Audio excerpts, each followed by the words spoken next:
A dog does not cry unless it remembers something no human in the room is ready to understand. And on that morning at the Naval Operations Base just outside San Diego, silence itself seemed to bend around the moment a white German shepherd named Ghost stood motionless beside a steel examination table where a single dog tag rested under cold fluorescent light, his breath slow, controlled, almost disciplined like the Marine who trained him, Sergeant Ethan Walker, a man in his early 30s with steady hands and tired eyes that had learned to read danger in places most people only saw routine. Because Ghost was not an ordinary K9, and Ethan was not an ordinary handler. They were a pair forged in quiet missions, in long nights of patrol drills, in the unspoken understanding that trust sometimes mattered more than orders. And yet nothing in their training explained why Ghost had begun to tremble the moment the metal tag was placed in front of him, the tag engraved with a name that should have meant nothing more than a line in a report.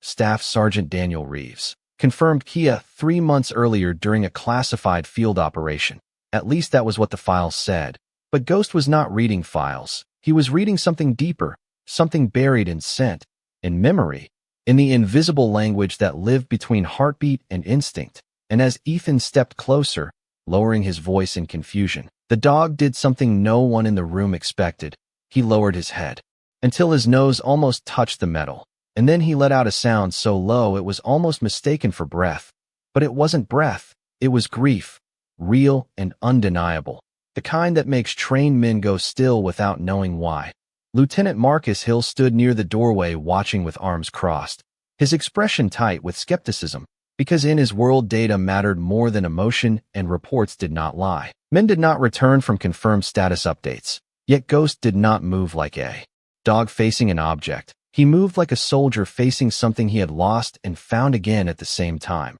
Ethan crouched slowly, his boots touching the polished floor, and for a moment the entire operations room seemed to shrink into the space between the white fur of the K9 and the cold reflection of the dog tag. And when Ethan finally spoke, his voice was barely above a whisper. "You know this name," he said, not as a question, but as a realization forming too late to stop. Ghost did not bark, did not shift, only stared at the engraved letters as if they carried weight no human document could measure. And then something changed in the atmosphere, subtle at first, like pressure dropping before a storm, because Ghost's eyes were no longer just alert. They were locked, fixed, focused in a way that made even the most experienced personnel uncomfortable, as though the dog was waiting for someone who had already been declared gone to walk through the door and reclaim what had been taken from him on paper. Ethan reached for the tag carefully, lifting it just enough for the chain to catch the light, and Ghost immediately responded, stepping forward half a pace, then stopping himself, as if holding back a memory too strong to release. And in that restraint there was more emotion than any bark or cry could ever carry. Marcus finally broke the silence, asking if the animal had been exposed to previous missions involving Reeves. But even as he said it, he knew it was not the right question, because Ghost was not reacting like a dog recalling a scent trail. He was reacting like a witness refusing to accept a lie. And Ethan felt it too, that uneasy pull in his chest, the feeling that something buried in the official record did not match what stood breathing in front of him. Because Ghost was crying now, not loudly, not dramatically, but in the quietest way possible, a single tear-like drop falling from the corner of his eye onto the steel table where the dog tag rested. And in that moment no one spoke, because every man in that room understood without being told that grief does not always come from loss. Sometimes it comes from recognition, and Ghost had just recognized something the Marines were not ready to hear. The silence that followed was not empty. It was heavy, as if the room itself had begun to question the certainty of what it had been told. And in that stillness, Sergeant Ethan Walker slowly lowered the dog tag back onto the steel table, his fingers lingering for a fraction longer than necessary, because something about Ghost's reaction refused to settle into logic. While Lieutenant Marcus Hill finally stepped forward, his boots measured against the polished floor. Eyes narrowed as he studied the white German shepherd with a kind of restrained disbelief that came from years of trusting systems more than instincts. And he spoke carefully, saying that all official reports clearly marked Staff Sergeant Daniel Reeves as lost in action during a high-risk field operation nearly 90 days earlier. Yet even as he said it, his tone carried less certainty than before, because Ghost had not moved, not once, his body still angled toward the tag, as if the metal itself was holding a voice only he could hear, and Ethan finally exhaled slowly, shifting his weight as he replied that if this were a simple case of scent association or residual tracking memory, Ghost would have already disengaged, but instead the animal was locked in a state that resembled recognition, not confusion, and that distinction mattered more than anyone wanted to admit, because recognition implied truth, and truth implied error somewhere inside the record they had all accepted without question. Marcus gestured toward the operations terminal mounted on the wall and requested full retrieval of Reeves' mission archive, and within seconds the room shifted from observation to investigation, screens illuminating with lines of data, timestamps, and operational summaries. But what stood out was not what was present, it was what felt incomplete, a gap in the sequence of events during the final communication window, a brief interval where signal loss had been recorded but never fully explained,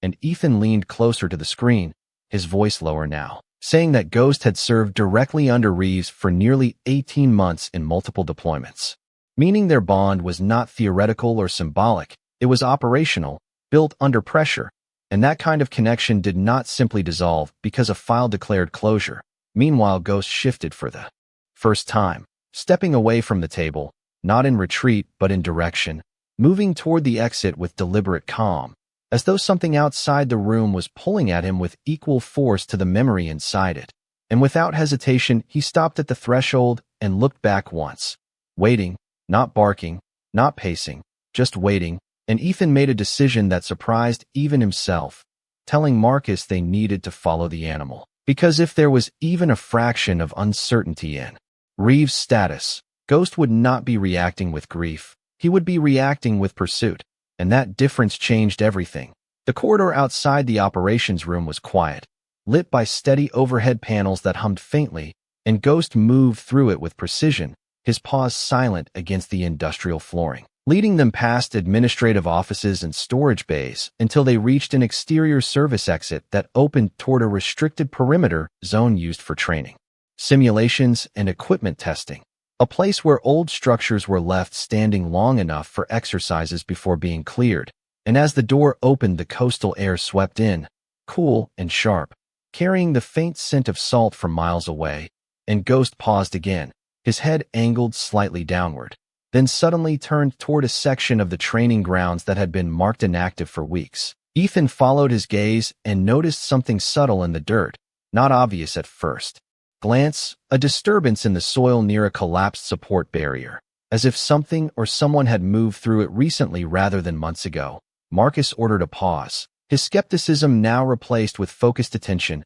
and Ethan crouched slowly near the ground, observing a faint, irregular pattern that suggested repeated presence rather than abandonment, while Ghost stood over the spot, his breathing steady but intent. And then, for the first time since the dog tag had been placed on the table, Ghost made a sound, not a cry this time, but a soft, controlled whine that carried direction, not despair, and it pointed them forward, deeper into the restricted zone where official records said nothing significant remained active. Yet where Ghost clearly believed something was still unfinished, the further they moved into the restricted training zone, the heavier the air seemed, not from weather but from expectation, as if the land itself remembered something the official records had chosen to forget. And Ghost continued forward with unwavering focus, his white coat standing out against the muted tones of gravel, dry brush, and weathered concrete structures that had long been marked inactive for scheduled exercises.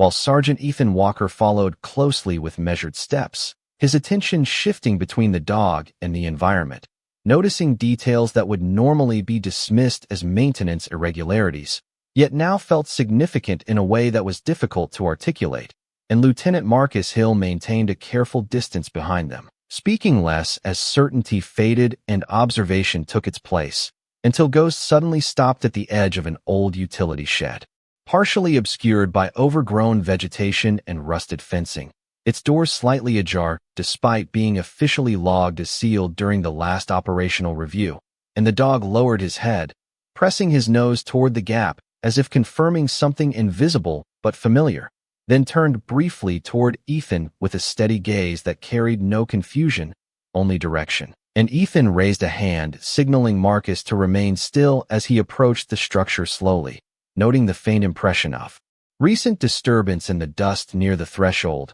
footprints partially softened by time, but still distinguishable enough to suggest human presence within the last few days, not months. And that discrepancy alone caused Marcus to step forward, his voice lower now as he questioned how a sealed zone could show signs of recent access without authorization. Yet before any conclusion could form, Ghost pushed gently against the door, opening it wider, revealing a dim interior filled with storage, crates, maintenance equipment, and an emergency communication station that was not listed in the current facility inventory. And Ethan immediately recognized the significance of the equipment layout, because the configuration suggested temporary operational use rather than permanent abandonment. While Ghost moved directly toward a corner where a covered tarp concealed something mounted against the wall, and when the tarp shifted slightly from his movement, a faint blinking indicator light became visible, weak but active, suggesting power was still being supplied,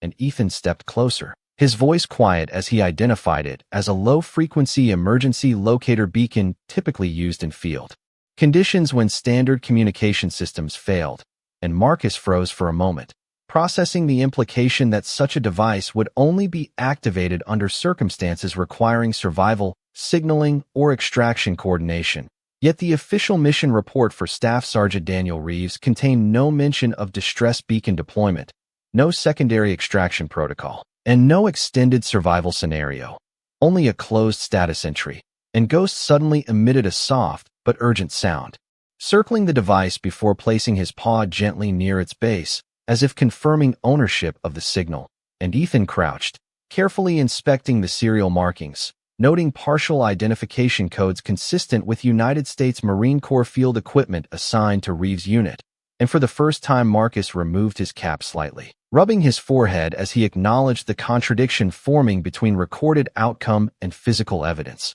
while Ethan pointed out that the beacon's intermittent pulse indicated either delayed activation or reactivation after initial shutdown, meaning someone had been here recently enough to restore or maintain it. And Ghost remained fixed beside the device, his posture no longer anxious but resolute, as though he had finally arrived at the exact place his memory had been pulling him toward. And then, from deeper inside the shed, a faint secondary sound emerged, subtle and rhythmic, not mechanical but human in nature, so quiet it could have been mistaken for structural settling. Yet Ghost immediately responded by turning sharply toward it, his entire body aligning with the direction of the sound, and Ethan raised his hand signaling silence, all movement pausing as the three of them listened, because the sound repeated again, slightly clearer this time, confirming it was not part of the environment but originating from beneath the structure. And Marcus stepped forward cautiously, pointing toward a reinforced floor panel partially concealed beneath storage materials, while Ethan confirmed that such panels were not part of standard shed design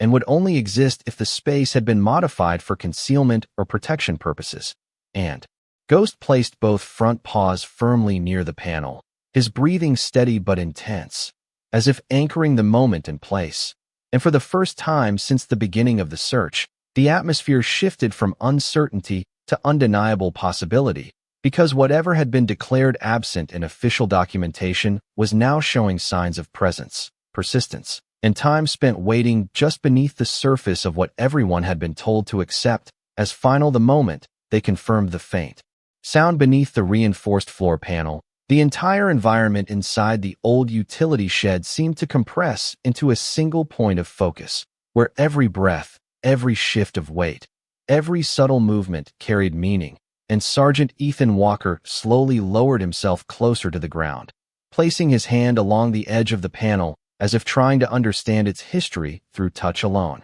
while Lieutenant Marcus Hill remained standing but visibly more alert, his posture no longer skeptical but measured, because the evidence unfolding in front of them no longer fit into the structure of a routine report. And Ghost stayed perfectly still, his white coat illuminated by the dim overhead light filtering through dust-covered windows, his gaze locked on the same spot beneath the panel, as if confirming that whatever existed below was not new to him, but remembered. And Ethan signaled for silence again, allowing the ambient noise of the base far beyond the restricted zone to fade into irrelevance, until the faint rhythmic sound returned, steady and controlled, suggesting presence rather than collapse. And Marcus finally crouched beside Ethan, speaking in a low voice that acknowledged the implications without yet accepting them, noting that if there was indeed a secondary space beneath the structure, it would have required intentional modification, unauthorized access, or classified operational use.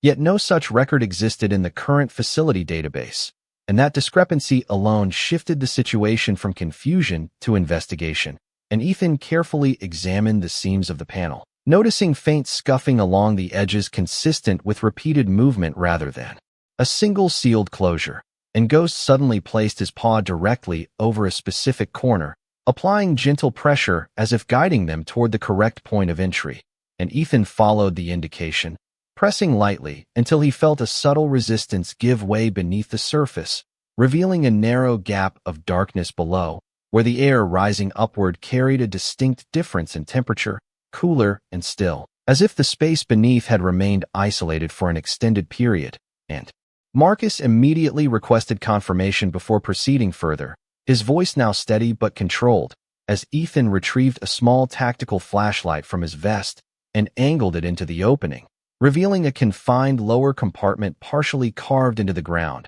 reinforced with old structural supports and lined with maintenance materials that did not match any standard storage design. And within that confined space, faint shapes became visible, including a folded survival blanket, an overturned equipment case, and most significantly, a second emergency marker device similar to the beacon they had seen above, but this one appeared partially shielded and intermittently active, suggesting intentional concealment rather than abandonment. And Ghost's entire body shifted forward slightly, not in aggression or panic, but in recognition, his breathing steady yet deeply focused, as if confirming that the signal he had been following was now within reach. And Ethan felt a tightening in his chest as he realized that the environment beneath them had been maintained, not destroyed, implying that whatever occurred here had not ended in disappearance, but in concealment and survival strategy. While Marcus leaned closer, carefully analyzing the structural layout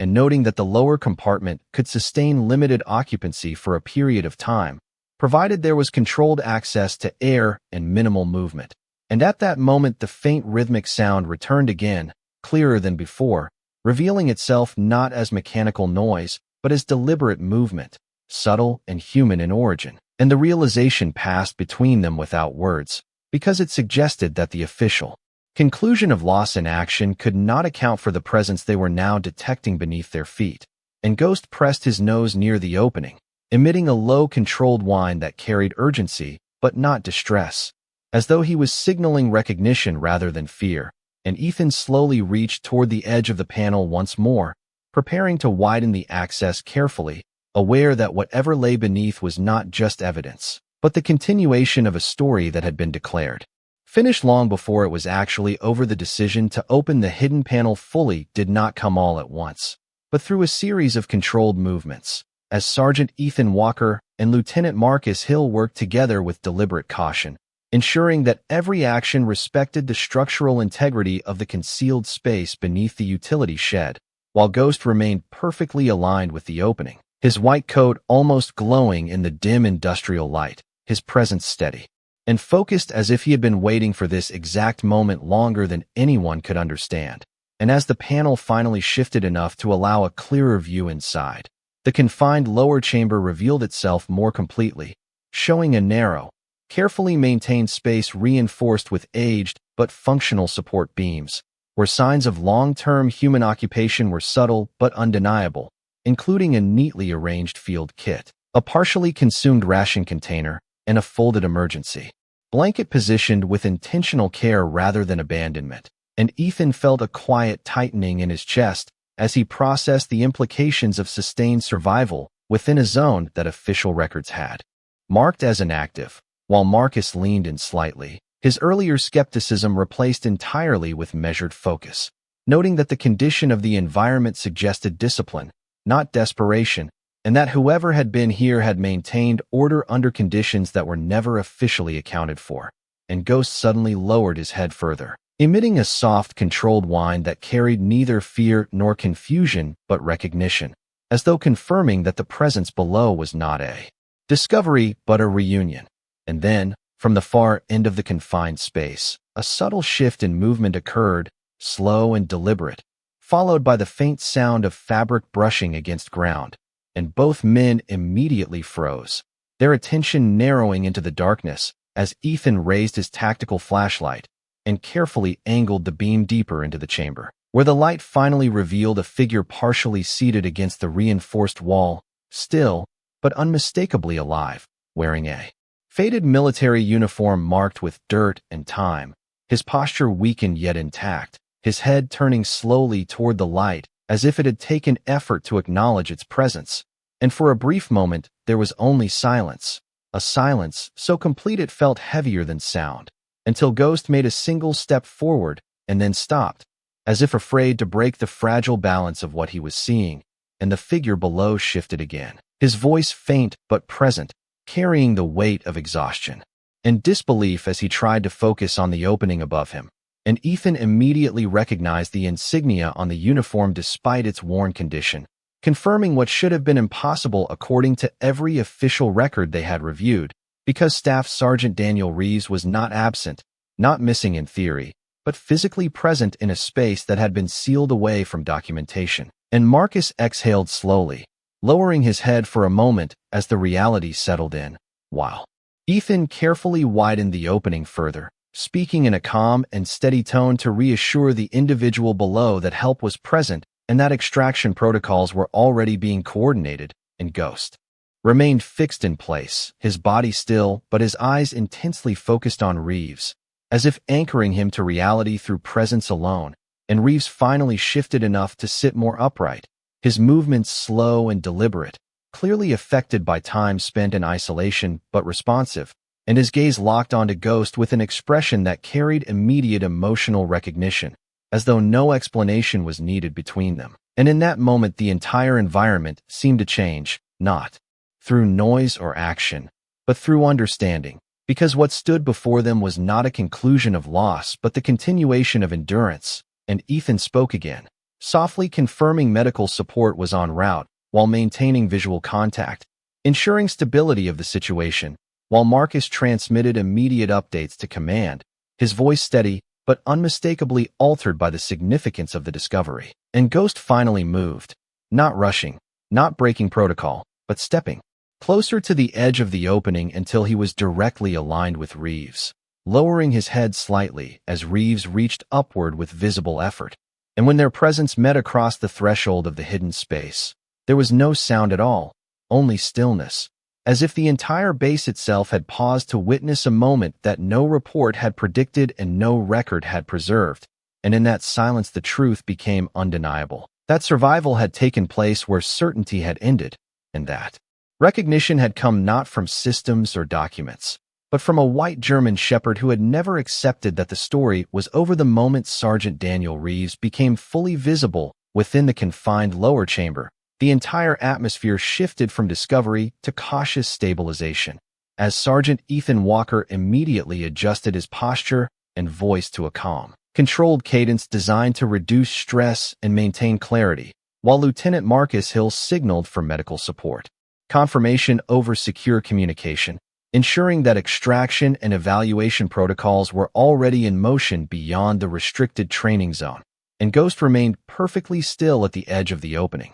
his white coat illuminated by the faint overhead lights spilling into the chamber, his eyes fixed on Reeves with an intensity that did not waver, as if maintaining a connection that had survived distance, time, and official classification. And Reeves himself slowly shifted his position against the reinforced wall, his movements deliberate and measured, showing signs of fatigue but also awareness, his gaze alternating between the opening above and the white German shepherd who had refused to leave his presence. And for several seconds no one spoke, because the situation demanded comprehension before reaction, and Ethan carefully lowered himself closer to the opening, maintaining steady eye contact with Reeves while speaking in a reassuring tone, confirming identity verification procedures, and informing him that assistance was already approaching, while Marcus observed the structural interior more closely, noting how the space had been maintained in a way that suggested long-term survival preparation rather than temporary concealment,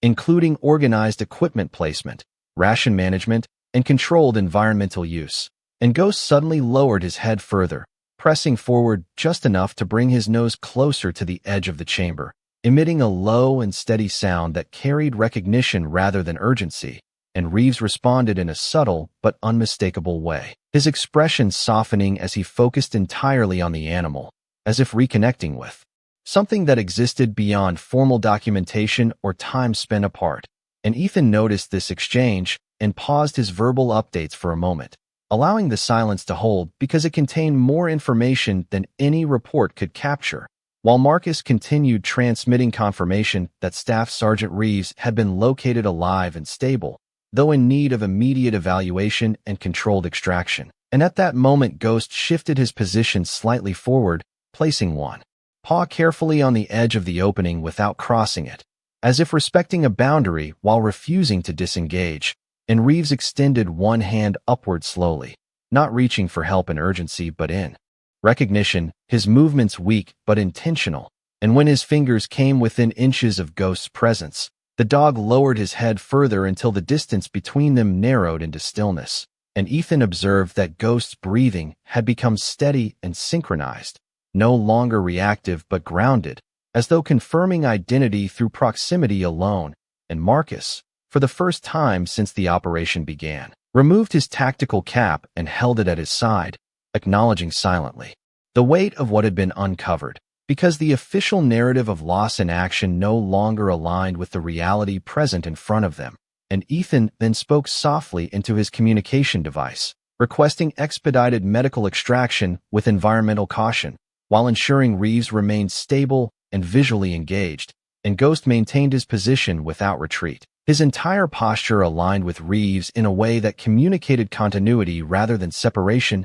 And Reeves finally exhaled deeply, his voice faint but coherent as he spoke the first audible words directed toward the surface, not as a report or statement, but as recognition of presence. And the moment those words reached the air above the hidden chamber, the emotional weight within the space shifted again, because what had begun as an anomaly in data and behavior had now become an undeniable confirmation of survival and connection. And Ethan realized that Ghost had not been reacting to memory or instinct alone, but to truth that had remained buried beneath official certainty. Waiting to be heard, the first coordinated medical response arrived within minutes, but time itself seemed to slow as the restricted training zone transitioned from investigation into controlled recovery, with Sergeant Ethan Walker maintaining his position at the edge of the hidden chamber while ensuring continuous verbal grounding for Staff Sergeant Daniel Reeves, whose condition remained stable but visibly affected by prolonged isolation. And Lieutenant Marcus Hill stepped aside to allow the incoming medical personnel to establish a secure perimeter around the utility shed, their movements precise and methodical as they prepared equipment for safe extraction without disrupting the fragile environment below, while Ghost remained unwavering in his position, his white coat still illuminated by the dim light filtering through the structure, his gaze locked on Reeves, as if refusing to allow the moment to dissolve back into uncertainty. And Ethan noticed that even as activity increased around them, Ghost did not respond to noise or distraction, only to the presence of the man beneath the floor. And Reeves slowly adjusted his posture once more, now more upright, his face partially illuminated by the flashlight beam, showing exhaustion but also clarity returning with each passing second. And when a medic carefully approached the edge of the opening, speaking in a calm and controlled voice to assess responsiveness, Reeves nodded faintly, confirming awareness, while keeping his eyes briefly fixed on Ghost as if anchoring himself through that connection. And Marcus transmitted updated status information, confirming that extraction would proceed in a stabilized sequence due to confined structural limitations, and Ethan placed one hand gently on the edge of the opening, continuing verbal reassurance that help was present and that the transition would be handled carefully. And Ghost suddenly shifted his weight forward just slightly, then stopped, maintaining a posture that suggested both readiness and restraint, as though understanding that this moment required patience rather than urgency. and Reeves finally spoke again, his voice low and uneven but clearly directed toward the surface, expressing recognition not of the situation but of the presence above him. And that brief exchange altered the emotional tone of the entire scene, because it confirmed that awareness had been maintained even in isolation, and Ghost responded with a soft, controlled breath that carried no distress, only confirmation. While Ethan felt a quiet realization forming that what they were witnessing was not just survival, but continuity of trust between Handler and K9 that had transcended official records and time. And as medical personnel prepared a secure lifting system to widen access without destabilizing the structure, Marcus stepped back slightly, observing both man and animal with a changed expression, acknowledging that every assumption made from the initial report had been incomplete, and Ghost finally lowered his head fully to the edge of the opening, resting there without crossing into the chamber, as Reeves lifted his hand once more, this time steady enough to hold for several seconds. And the distance between them remained physical but no longer emotional, because the recognition had already been established, and Ethan quietly confirmed to command that extraction was proceeding without complication, while ensuring Ghost remained calm and engaged. And in that sustained silence, the operation shifted fully from discovery into restoration,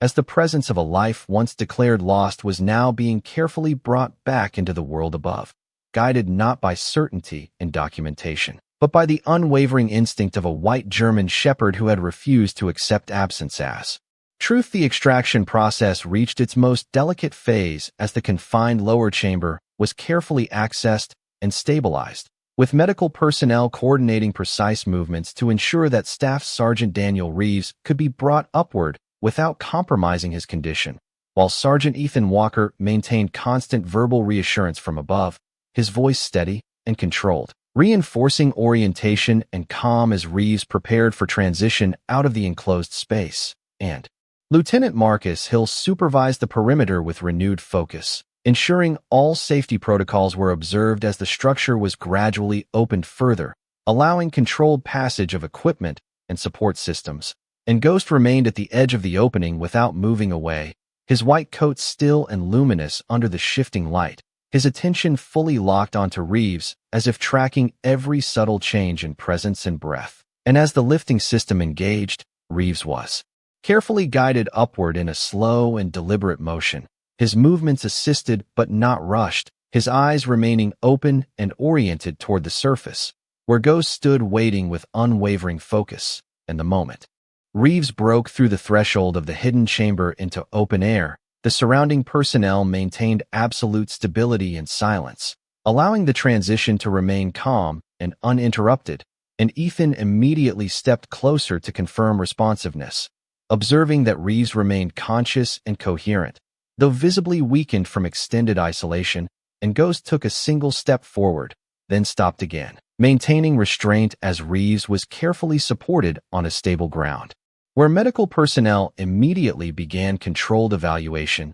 checking orientation, breathing stability, and overall physical condition, while Marcus signaled confirmation to command that extraction had been completed successfully without incident. And for a brief moment, the entire training zone fell into a state of stillness that felt separate from operational procedure, as if acknowledging the weight of what had just occurred. And Reeves slowly turned his head, his gaze immediately finding Ghost. And in that instant his expression softened in a way that required no explanation, because recognition was already fully established between them, and Ghost responded by lowering his head slightly, stepping just close enough to be within reach, but still maintaining disciplined control. And when Reeves extended his hand with visible effort, Ghost leaned forward until their connection was made, a gentle contact that carried no urgency but deep familiarity, and Ethan observed this exchange quietly, noting that the emotional stabilization of both human and animal occurred without command or instruction,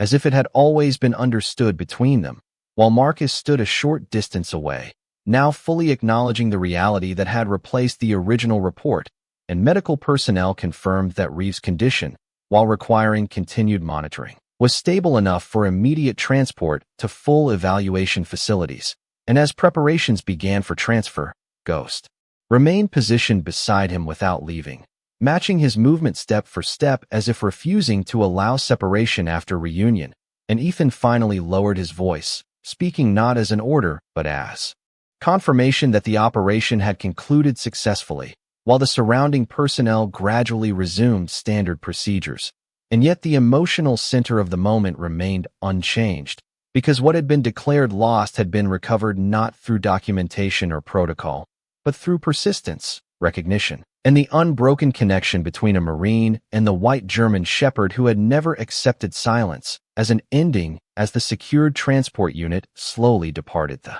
restricted training zone under controlled escort. The atmosphere shifted from emergency procedure to quiet resolution, with Staff Sergeant Daniel Reeves now stabilized under continuous medical supervision inside the vehicle, his breathing steady and his awareness gradually returning in measured intervals, while Sergeant Ethan Walker remained outside for a brief moment longer, standing beside Lieutenant Marcus Hill near the edge of the utility shed that had once concealed an impossible truth. And Ghost stood between them and the departing transport, his white coat illuminated by the final stretch of daylight filtering across the base, his posture no longer tense but deeply anchored, as if confirming that what he had searched for was no longer lost. And Marcus exhaled slowly, finally lowering his communication device as the official confirmation of successful recovery was transmitted across command channels, acknowledging that a subject previously classified as lost in action had been located alive under conditions never documented in the original mission report. And for a moment, there was no additional instruction, no immediate directive, only the quiet realization that the system had been incomplete, while Ethan shifted his attention to Ghost, observing how the animal remained focused on the direction of the transport vehicle rather than the fading activity behind them, as if maintaining an invisible connection that distance could not weaken. And Marcus, now visibly reflective, stated in a low voice that certain outcomes could not be fully explained through operational data alone, especially when survival depended on variables beyond recorded structure, and Ethan nodded without interruption, because what he had witnessed could not be reduced to protocol or coincidence, as Ghost had demonstrated recognition long before any confirmation had been available, and the K-9's response had guided them through layers of uncertainty that would have otherwise remained sealed beneath procedural assumptions. And as the final vehicle disappeared beyond the perimeter road, Ghost finally took a slow step forward, not toward departure but toward stillness, settling beside Ethan with calm precision, while Reeves, now further stabilized inside medical care, turned his head briefly from the transport window and saw Ghost standing in the distance. And even through separation, the recognition remained intact, steady and unbroken, and Ethan noticed that Reeves did not look away until the vehicle turned fully out of sight, as if committing the moment to memory rather than reaction. And Marcus closed the remaining operational file on his device, acknowledging that the formal record would reflect recovery,